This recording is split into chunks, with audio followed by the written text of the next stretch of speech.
पिछले कई दशकों से हमने हर एक मोबाइल, टीवी या किसी भी इलेक्ट्रिक चीज, खिलौने, कपड़ों जैसी चीजों पर ज्यादातर मेड इन चाइना लिखा हुआ देखा है, यानी चीन में बना हुआ माल सामान, क्योंकि चीन दुनिया का सबसे बड़ा मैन्युफैक्चरिंग सेक्टर वाला देश माना जाता है। इस कारण चीन को दुनिया का कारखाना भी कहा जाता है। असल में चीन और कई बहुराष्ट्रीय कंपनियों ने पिछले कई दशकों से कई लाभकारी संबंध बनाए हैं। इसका फायदा चीन और बहुराष्ट्रीय कंपनियों दोनों को हुआ है। जैसे साल 1990 से 2019 के बीच चीन की वास्तविक जीडीपी हर साल 10% की रफ्तार से बढ़ी थी। इस कारण वैश्विक जीडीपी विकास में चीन का 1/4 से अधिक का योगदान था। इतना ही नहीं, चीन की औसत घरेलू उपाय आय $700 से बढ़कर $13,000 हो गई थी, क्योंकि चीन बहुराष्ट्रीय कंपनियों के लिए एक लौचुंबक जैसा था, जिसने इन बहुराष्ट्रीय कंपनियों को सस्ता श्रम और सस्ता माल लंबे वक्त तक पहुंचाया था। लेकिन पिछले कुछ सालों से समय बदलता हुआ नजर आ रहा है, क्योंकि आज ये देखा जा रहा है कि जिन चीजों पर कभी मेड इन चाइना लिखा हुआ आता था, आज उन चीजों पर मेड इन इंडिया लिखा हुआ आ रहा है। इस कारण 2022 में चीन की औसत विकास दर मात्र 3% रह गई थी, जो 1980 दशक के बाद दूसरी बार कम हुई थी। यानी चीन के विकास दर वर्तमान समय में बहुत कम हो गई है। इसका सबसे बड़ा कारण चीन में काम कर रही सैकड़ों बहुराष्ट्रीय कंपनियां हैं, जो अपने सारे उद्योगों को चीन में समेटकर दूसरे देशों में अपना निवेश कर रही हैं। और इन बहुराष्ट्रीय कंपनियों में Samsung, Apple, Yahoo, Sony, Microsoft जैसी कई बहुराष्ट्रीय कंपनियां हैं, जो अब चीन छोड़कर दूसरे देशों में अपना निवेश कर रही है और चीन में अपना बचा हुआ पैसा निकालकर दूसरे देशों में निवेश कर रही हैं। और इन दूसरे देशों में भारत और वियतनाम जैसे देश शामिल हैं, जिनमें ये बहुराष्ट्रीय कंपनियां अपना निवेश कर रही है। लेकिन यहाँ पर सबसे बड़ा सवाल ये है कि इन कंपनियों ने पिछले 50 सालों तक चीन में निवेश किया था और लाभ उठाया था। अभी तक वो कंपनी अब चीन को छोड़कर दूसरे देशों में क्यों जा रही हैं? तो आज के इस वीडियो में हम इसी के बारे में विस्तार से जानेंगे कि ये बहुराष्ट्रीय कंपनियां चीन छोड़कर दूसरे देशों में क्यों भाग रही है, इसके क्या क्या अलग अलग कारण हैं, चीन की अर्थव्यवस्था इतनी तेजी से क्यों गिर रही है, वो सब और इसके अलावा और भी बहुत कुछ जानने को मिलेगा आपको इस वीडियो में। तो वीडियो के अंत तक हमारे साथ बने रहिए। तो 1970 के दशक तक चीन एक गरीब और कमजोर देश हुआ करता था। तभी तो दूसरे विश्व युद्ध में छोटे से जापान ने चीन के कई हिस्सों को कब्जा लिया था। लेकिन चीन में साल 1978 में देंग शियाओपिंग के राष्ट्रपति बनने के बाद आर्थिक बदलाव का दौर शुरू हुआ। देंग शियाओपिंग ने चीन में विदेशी निवेश को बढ़ावा देने के लिए व्यापारिक नियमों में छूट प्रदान की। इस कारण हजारों विदेशी कंपनियों ने सस्ते श्रम और कम टैक्स के लालच में चीन में निवेश करना शुरू कर दिया। और इन विदेशी कंपनियों की बदौलत और सस्ते श्रम के कारण चीन अगले 30 से 35 सालों में दुनिया की दूसरी सबसे बड़ी अर्थव्यवस्था बन गया, क्योंकि इन 30 सालों में चीन की प्रति व्यक्ति आमदनी 80 गुना तक बढ़ गई थी। साथ ही चीन की जीडीपी भी 42 गुना बढ़ गई और लगभग 70 करोड़ गरीब लोगों ने खेती-बाड़ी छोड़कर कारखाना और सर्विस सेक्टर में काम करने आ गए थे। यानी आधे से ज्यादा लोग शहरों में पलायन कर गए, क्योंकि दिन ब दिन शहरों की सूरत बदलती जा रही थी उस दौर में। लेकिन पिछले कुछ सालों में चीन के लिए अपने आर्थिक हालत काफी खराब हो चुके हैं। जब से अमेरिका में डोनाल्ड ट्रंप अमेरिका के राष्ट्रपति बने थे, तब से लेकर आज तक चीन को आर्थिक समस्याओं का सामना करना पड़ रहा है, क्योंकि डोनाल्ड ट्रंप ने अपने राष्ट्रपति काल में चीन से ट्रेड वॉर शुरू कर दी थी। इस कारण विदेशी कंपनियों के मन में शंका पैदा हो गई कि भविष्य में भी इस ट्रेड वॉर के कारण उन्हें भारी नुकसान उठाना पड़ सकता है। इस कारण से कई कंपनियां चीन की जगह पर किसी दूसरे देश में निवेश करने को मजबूर होने लगी थी। फिर डोनाल्ड ट्रंप के बाद अमेरिका के राष्ट्रपति जो बाइडेन ने भी ट्रेड वॉर को शुरू रखा। इस कारण से 70,000 से ज्यादा अमेरिकी कंपनियां जिन्होंने चीन में अपने कारखाने लगा रखे थे, वे भी धीरे धीरे अब चीन को छोड़कर जा रही हैं। और वॉशिंगटन में स्थित इंस्टीट्यूट ऑफ इंटरनेशनल फाइनेंस की रिपोर्ट के अनुसार साल 2022 में करीब 300 अरब डॉलर के संपत्ति का आउटफ्लो चीन से अमेरिका के तरफ हुआ है, जो 2021 के मुकाबले 2 गुना है, क्योंकि साल 2021 में कुल 129 अरब डॉलर मूल्य की संपत्ति चीन से अमेरिका गई थे, जो 2022 में डबल से भी ज्यादा हो गई। इतना ही नहीं, 2023 के जनवरी से मार्च के बीच विदेशी निवेशकों ने चीनी मुद्रा युआन में बॉन्ड्स के रूप में जो निवेश किया था, उस निवेश से 150 अरब डॉलर भी निकाल लिया गया है और अमेरिकी कंपनियों के अलावा यूरोपीय सरकारों के साथ चीन के संबंध 2021 में बिगड़ गए थे, जब यूरोपीय संघ ने जिनजियांग क्षेत्र में अल्पसंख्यक मुस्लिम का इलाज के लिए चीन के खिलाफ प्रतिबंध लगाया था। उसके बाद चीन ने यूरोपीय संघ के सभी अधिकारियों पर अपने स्वयं का प्रतिबंध लगा दिया, जिस कारण चीन और यूरोपीय संघ के बीच चल रहे कई निवेश समझौते भी ठंडे बस्ते में चले गए, क्योंकि चीन के राष्ट्रपति शी जिनपिंग की तानाशाही नीति और मुसलमानों पर हो रहे अत्याचारों के कारण कई यूरोपीय देशों ने चीन में निवेश करने के जगह पर भारत, ताइवान और वियतनाम में निवेश कर रहे हैं और चीन की गिरती हुए अर्थव्यवस्था और चीन छोड़कर जा रही बहुराष्ट्रीय कंपनियों का एक प्रमुख कारण शी जिनपिंग की जीरो कोविड नीति भी है। कोरोना महामारी की पहली लहर के दौरान चीन में जीरो कोविड नीति लागू की, इसका सीधा असर चीन की अर्थव्यवस्था पर पड़ा, क्योंकि इससे चीन की विकास दर मात्र 2% रह गई और इस महामारी के 2 साल बाद भी चीन में आज भी कई शहरों में जीरो कोविड नीति लागू कर रखी है। तो जहां दुनिया के ज्यादातर देशों में लॉकडाउन खत्म हो चुका है और कोरोना के मामले भी अब न के बराबर आ रहे हैं, वहीं चीन दुनिया का एकमात्र ऐसा देश है जहां पर साल 2023 में भी कोरोना महामारी के कारण जीरो कोविड नीति के कारण पाबंदियां लगानी पड़ रही है, जिसमें चीन के जीरो कोविड नीति के कारण किसी भी शहर में वायरस के पेशेंट मिलने पर उस शहर में अघोषित काल के लिए लॉकडाउन लगा दिया जाता था। इसका सीधा असर यहाँ पर रहने वाले लोगों और उनके उद्योगों को हुआ है, क्योंकि लॉकडाउन के कारण यहाँ के लोगों ने खर्च करना कम कर दिया, जिसका असर सीधा यहाँ के सर्विस सेक्टर, रेस्टोरेंट आदि पर हुआ है और उपभोक्ताओं के कम खर्च और सप्लाई चेन में कमी आने के कारण कई उद्योगों ने अपने कारोबार तक को समेट लिया।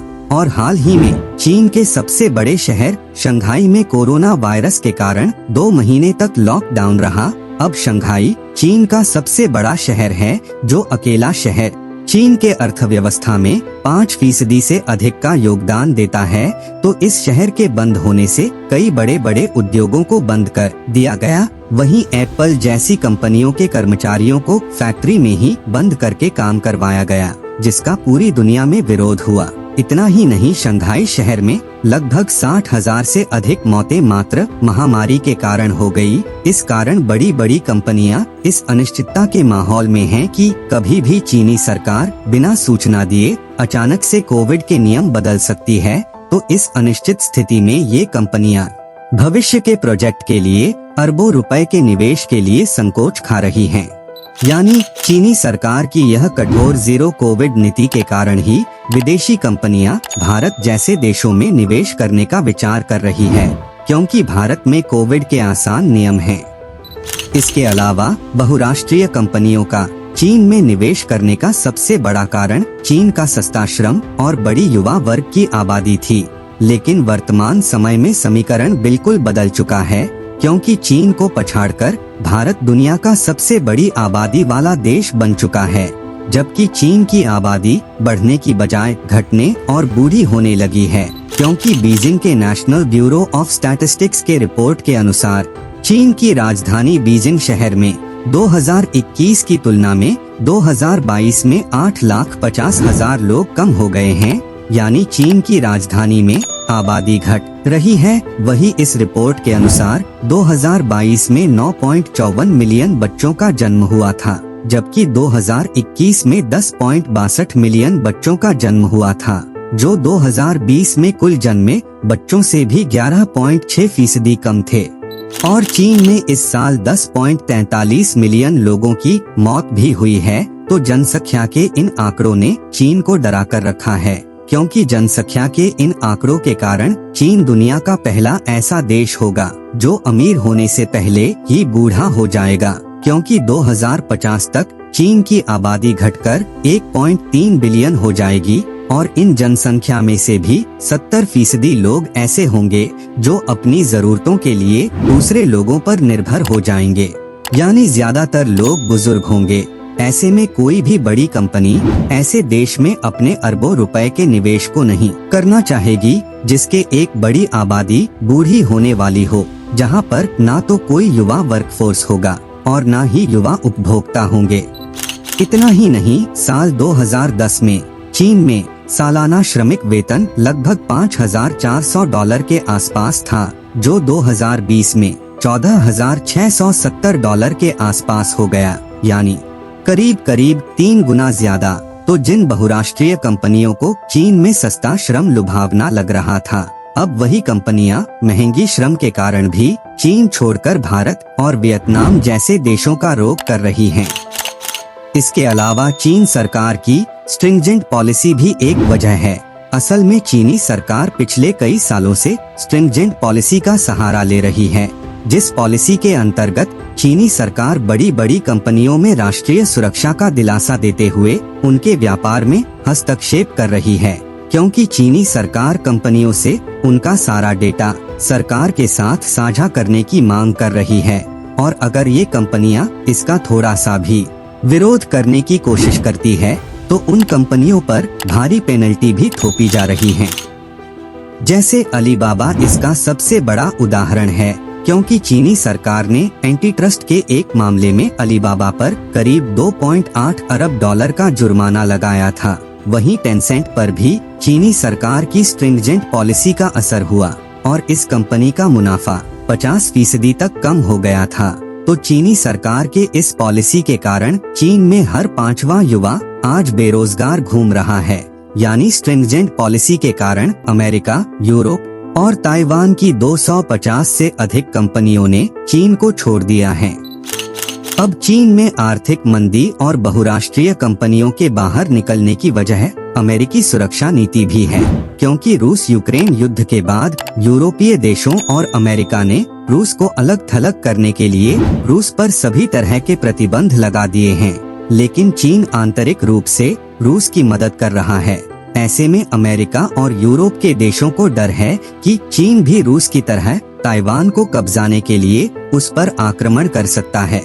तो दक्षिण चीन सागर में चीन की शक्ति को रोकने के लिए चीन के आर्थिक शक्ति को कम करना जरूरी है। इस कारण अमेरिका और यूरोपीय देशों ने मिलकर अपनी अपनी कंपनियों को बहुत ही कम टैक्स में अपने देश में निवेश करने के लिए प्रोत्साहन दे रही है।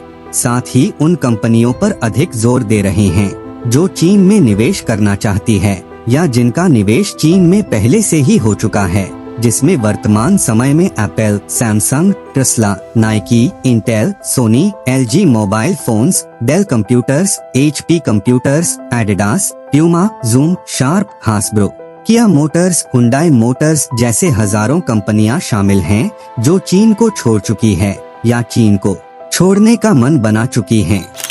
इसके अलावा अमेरिका और पश्चिमी देशों का चीन के साथ आर्थिक और रणनीति के तौर पर विरोध होता रहता है, लेकिन इन दोनों कारणों के अलावा पश्चिमी देशों और अमेरिका के साथ गणतांत्रिक मूल्यों और मानव अधिकारों को लेकर भी बयानबाजी चलती रहती है, क्योंकि चीन में कम्युनिस्ट शासन होने के कारण यहाँ के लोगों को लोकतांत्रिक देशों की तुलना में बहुत कम अधिकार मिलते हैं और चीन पर उनके ही लोगों द्वारा जबरदस्ती श्रम करवाने के कई बार आरोप भी लगते रहते हैं। इस कारण कई पश्चिमी सरकारें जरूरी उत्पादों को चीन से नहीं खरीदती है और अपने देश के लोगों के कारखानों को दूसरे देशों में स्थापित करने के लिए उन्हें प्रोत्साहन भी दे रही हैं। और इसका उदाहरण तब देखा गया जब यूरोपीय देश नॉर्वे की सबसे बड़ी wealth fund managing company Norges bank investment management ने साल 2022 में चीन में खेल का सामान बनाने वाली कंपनी लेनिंग के शेयर लेने से ये कहते हुए मना कर दिया कि इसमें बड़ा जोखिम है और इससे गंभीर रूप से मानवाधिकार का उल्लंघन हो रहा है। इसके बाद चीन के शिनजियांग प्रांत में तैयार होने वाले सूती कपड़े को दुनिया का सबसे बेहतरीन कपड़ों में शुमार किया जाता है, लेकिन मानव अधिकार एजेंसियों का कहना है कि इस कपड़े को तैयार करने वाले मजदूरों से जबरदस्ती काम लिया जाता है। तो इस मुद्दे के कारण बीते साल पश्चिमी देशों के कुछ ब्रांड्स ने अपने सप्लाई चेन से शिनजियांग कॉटन को हटा दिया है। तो चीन के सभी कारण आज चीन के आर्थिक वृद्धि को रोक रहे हैं। साथ ही सैकड़ों बहुराष्ट्रीय कंपनियां चीन को छोड़कर दूसरे देशों की ओर रुख कर रही हैं। तो यहाँ सब कुछ था इस वीडियो में। उम्मीद है आपको कुछ जानने को मिला होगा। अगर वीडियो पसंद आया हो तो इसे लाइक जरूर करें। पूरा वीडियो देखने के लिए आपका बहुत बहुत धन्यवाद। पूरा वीडियो देखने के लिए आपका बहुत बहुत धन्यवाद। अगर आपको इस तरह के इंफॉर्मेटिव वीडियो देखना पसंद है तो हमारे इस चैनल को सब्सक्राइब करें और हमारी नई वीडियो सबसे पहले देखने के लिए इस बेल आइकॉन को भी जरूर दबाएं।